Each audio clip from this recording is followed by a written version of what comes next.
Ikaw ay isang Indio na namulat sa magulot baluktot na sistema. Sa pamumuno ng mga dayuhang naghahari-harian sa ating bayan. Dayuhan na nangangamkam ng pag-aaring di naman nila pinaghirapan. At mga praileng mapanakit at mapangalipusta ang iyong nadatnan.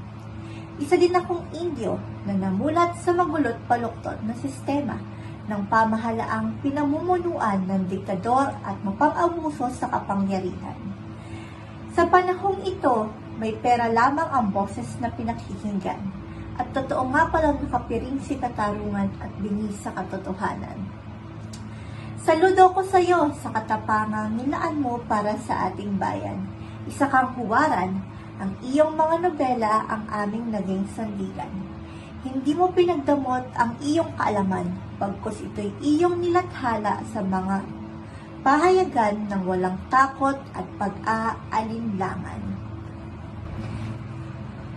Sa iyo ko natutunan na ang pagbabahagi ng kaalaman ay dapat pinagyayaman.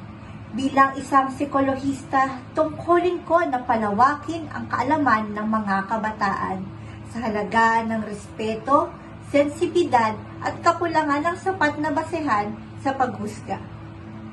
Ang pagpapahalaga ng mga bagay na ito ay tungo sa matagumpay na bansa.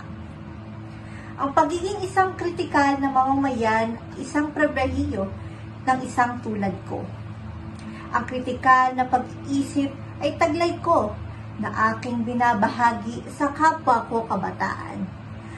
Ang pagtugon sa mga suliranin, maliit man o malaki, ay isang tungkulin ng tulad ko, na may pagpapahalaga at malasakit para sa ating inang bayan.